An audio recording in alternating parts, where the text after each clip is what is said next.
70 साल के बूढ़े को हुआ प्यार, वो भी अपने ही बहू से।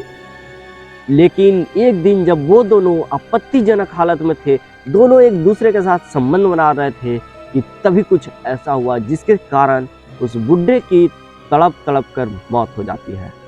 फिलहाल इस पूरी घटना को आपको जरूर सुननी चाहिए, क्योंकि इस घटना में जो भी हुआ है वो जानकर आप भी हैरान हो जाएंगे, आप भी दंग रह जाएंगे।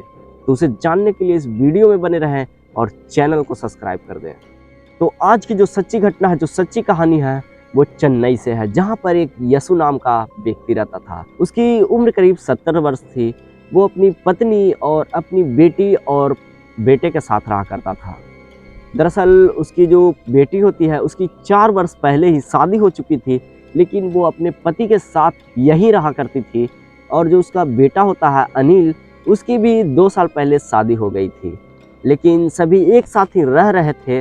फिर कुछ महीने पहले जो यसु होता है, वो अपनी कुर्सी पर बैठकर आराम कर रहा था कि तभी वो देखता है कि सामने से जो उसकी बहू है वो नहाकर निकलती है। वो अपने रूम में जा रही थी। वो देखने के बाद उसके दीवाना हो जाता है, उसके प्यार में पड़ जाता है और वो उसको छुप छुप कर देखना शुरू कर देता है।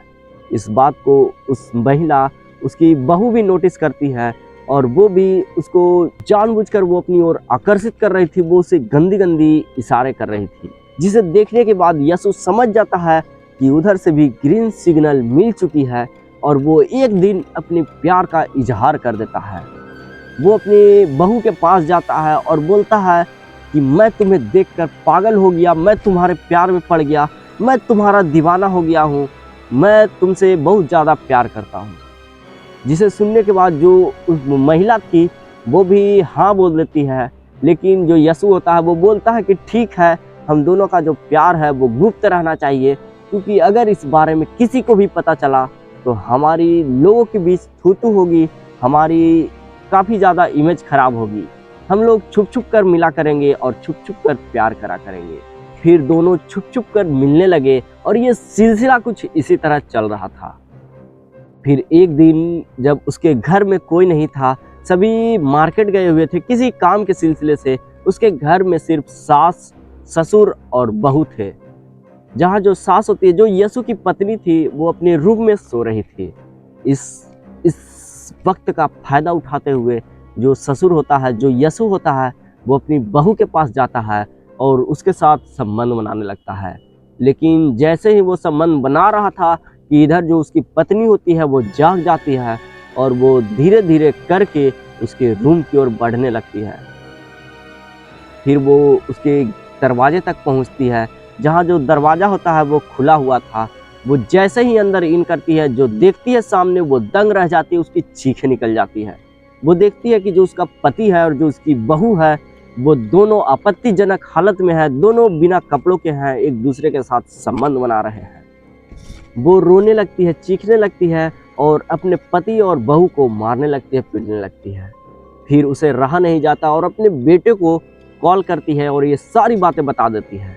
उसके बाद सारे परिवार वाले आ जाते हैं और आने के बाद दोनों को काफ़ी ज़्यादा समझाते हैं, जिस पर जो यसु था वो बोलता है कि मैं इससे बहुत ज़्यादा प्यार करता हूँ, मैं इसी के साथ रहूँगा और तुमने अगर ज़्यादा कुछ बोला तो मैं तुम सबको अपने घर से निकाल दूंगा और जो भी मेरा सारा ज़मीन जायदाद है वो अपनी बहू के नाम कर दूंगा।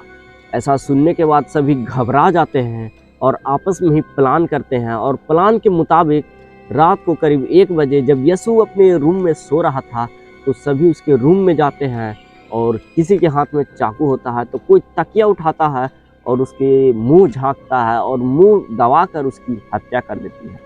सभी मारने के बाद जो बहू थी उसको उठाता है और उठाने के बाद सारे कपड़े पैक करते हैं और रात को ही वहाँ से फरार हो जाते हैं, भाग जाते हैं। फिर जब सुबह होती है और आसपास के लोग जब उसके घर आते हैं तो देखते हैं कि घर में कोई नहीं है, दरवाज़ा खुला हुआ है। वो अंदर जाते हैं तो देखते हैं कि यसु की जो लाश है वो पड़ी हुई है। वो तुरंत पुलिस को कॉल करते हैं और मौका बर्दात पर बुलाते हैं। पुलिस आनन फानन में उस जगह पर पहुंचती है, उसके घर पहुंचती है और पहुंचने के बाद उस लाश को अपने कब्जे में लेते हुए इसकी जांच शुरू करती है। वो सारे परिवार वालों की जो फ़ोन नंबर थे उसको सर्विलांस पे डालती है और उसकी लोकेशन से उस सभी परिवार वालों की पता लगाई जाती है और उसके बाद उनको पकड़ा जाता है। पकड़ने के बाद सभी से पूछताछ करती है तो सभी जो अपना गुनाह है वो कबूल कर लेते हैं। उसके बाद जो पुलिस है वो उन सारे परिवार वालों को जेल में भेज देती है। सच में ये जो घटना है वो काफ़ी शर्मिंदगी का है। फिलहाल इस पूरी घटना पर, पूरी कहानी पर आप क्या राय रखते हैं आप नीचे कमेंट में ज़रूर लिखिएगा। बाकी मैं मिलता हूँ अगले वीडियो में, तब तक के लिए जय हिंद, जय भारत।